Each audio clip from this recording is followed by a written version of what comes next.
Hi, I'm Wade. And I'm Lorraine. And we are on the off-ramp. And this portion of our trip is taking us through British Columbia, spending time in Kelowna, and then heading towards the Rockies. We've had a good trip. We've spent a lot of time with friends and new friends and family and just exploring the world around us. And now it's time to go home and reintroduce ourselves to family and friends at home. We're driving along and observing the frost that's on the top of the mountains. We're approaching Hope, BC. And as long as the frost stays up there and the rest of our journey is about no frost, that's what we're counting on. So traveling on the Coquihalla, and we were seeing these mountains covered with snow or frost. They seem so far away, but now as we're climbing slowly up, I'm beginning to wonder, Wade, if we're going to end up driving into that frost. Might see a little bit of snow. Might see a little bit. According to the highway warnings, no chains are needed. The roads are clear. I am glad to be driving this mountain highway without having to worry about ice or snow, but I'm not sure how high we're going to get as we travel along here and see if we're going to enter that snow or frost. Yeah, maximum 120 through the mountains. Wow. We'll stick to 100. Yeah, 100 is our optimum speed, maybe even 95 just to... No, 100. 100 for our gas consumption. Mileage, yeah.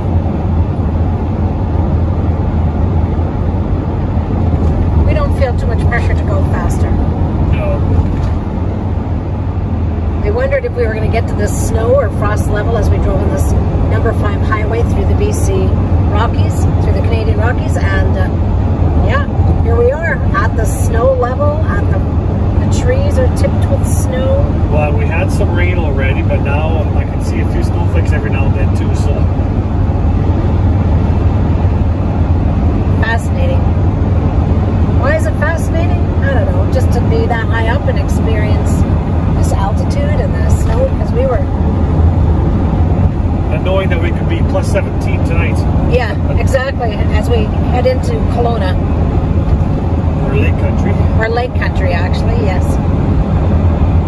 So, yep, that's our... There it comes. There it comes. We are going to be at the snow and frost level. That is the altitude of this highway. And when we were way down at the campground, this looked like it was high up. Yeah. When we were coming out of our campground. Like, really high up. Now, we wouldn't get this high, but... Yeah, when we came out of Chilliwack, it was high up. But, oh my, here we are. So beautiful. We love winding roads and surprise tunnels as we travel through the mountains and the hills. Saw this on the Pacific coast, and now here we have it. Whoa, that's a road issue.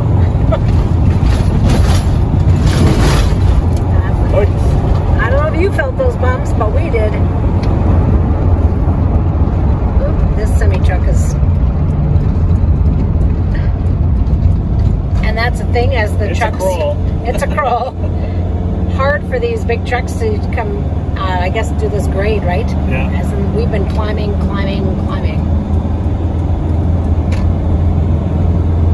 Took me a little bit of time. So pretty. This is our roadside view. We've climbed really high. We've seen temperature changes. We've seen snow. But this is our target, to come to Okanagan Valley and to spend a few days here. In 3 kilometers, take the British Columbia 97 north exit on the left toward West Bank, Kelowna. Well, you heard Google just tell us to take the 97 exit. That is the highway that travels north and south along the Okanagan Valley. And we're heading to lake country. There it is. It's a long lake with lots of communities along it.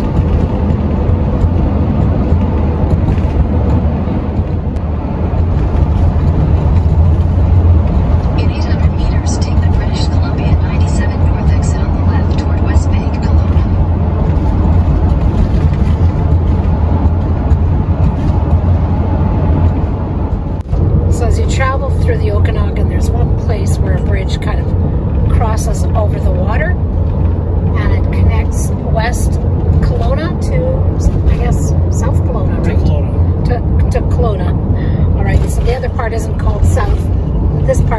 is West Kelowna, and the bridge is the cross over that water. And it is always busy traffic.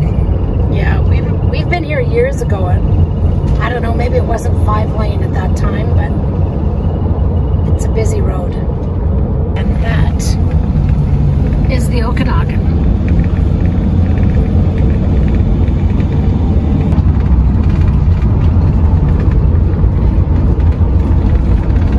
The trees are just starting to leaf out. It's the end of April. Spring is on its way. I think Wade and I have had the longest spring ever, because everywhere we're going, spring is just emerging. That started at the beginning of March in Phoenix, where we started getting some spring there.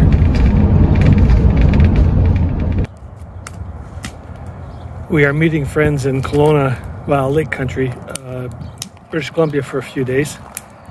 So we found ourselves a site at Lakewood RV on Wood Lake. I think that's what it is. Anyway, this is our site.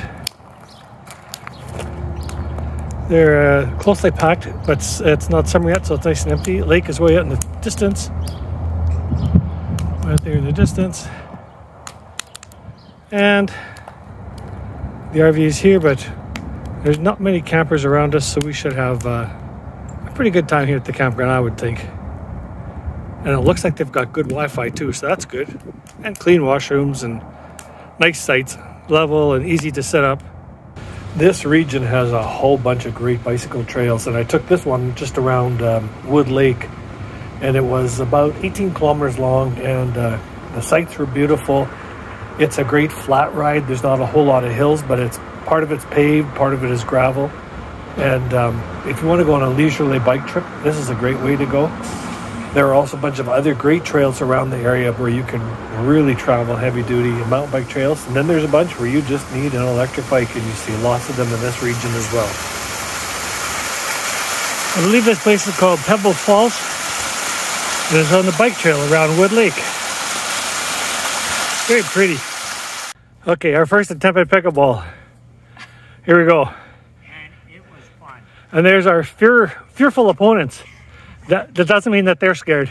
Yeah, we're truly seniors when we get to play pickleball. Oh, you're serving. Okay. I better put this down. Okay, Wade, where are we? We're on these trestle trails. We were last September. Myra Canyon Trails. So it's a flat walk, but a high up on the mountains with great views. And we are here with great friends, Alvin and Val, Elwyn and Annette. And we're all enjoying a nice, easy walk here along with other bicycles that are walking along these trails. Thanks for joining us. Nice that this train trestle has been turned into a hiking path and a bike path. And we're here with friends being able to take in this beautiful day in the Kelowna area to enjoy this little hike. Actually, it's a big hike if you want to do the whole thing. Lots of bikes come here. And that down there, if you can see in the distance, is Kelowna, including the only bridge that crosses the Okanagan. And so that bridge takes you on the 97 highway that travels all the way up and down the Okanagan Valley.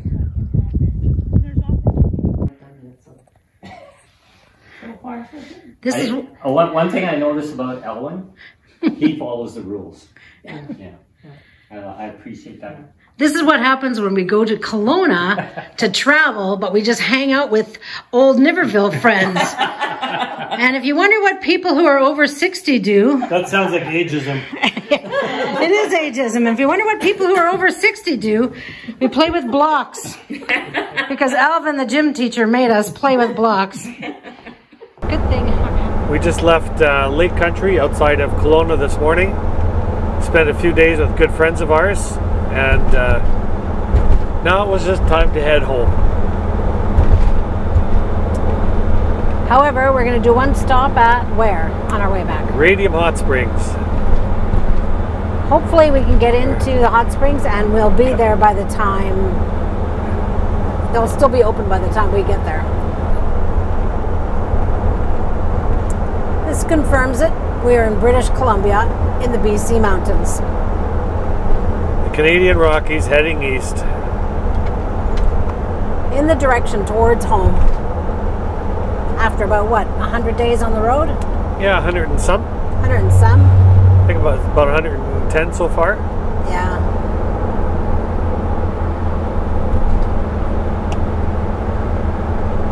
There's still some winter snow left on the mountains yet. It's just beautiful. It's kind of a great way to come to the end of our trip. Yeah. We've seen it all: desert and rainforest and oceans. It's May the 2nd and we can cross the Rockies. Although we do have the mud and snow tires, so we were eligible to cross anyway. We didn't have to worry about that.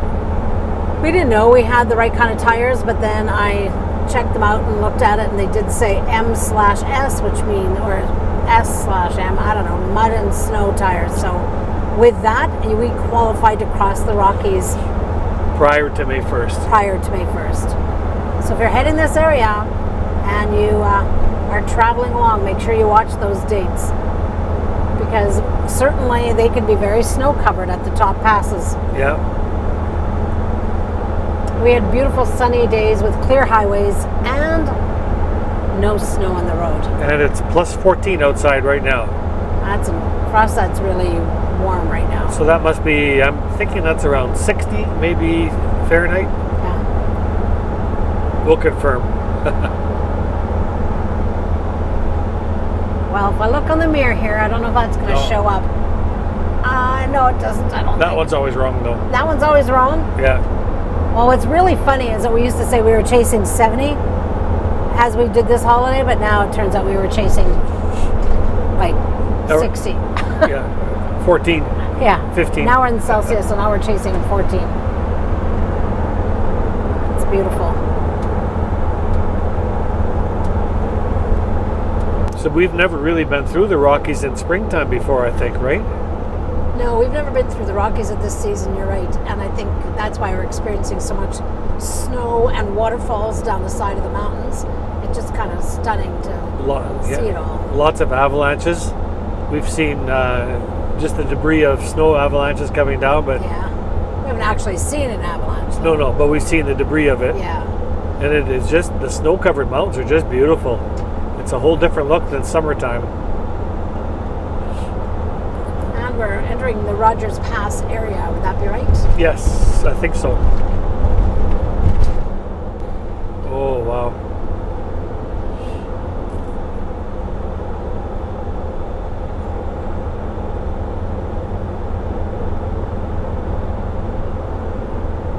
The snow just looks so white and clean and pure. The sun is shining on it, so it really adds to the glow of that mountain. Yeah. It's always interesting when engineers and people who construct roads can just make a way through the rocks. This just feels... It's a tunnel without a roof. We are on our way to Radium Hot Springs, the pool itself.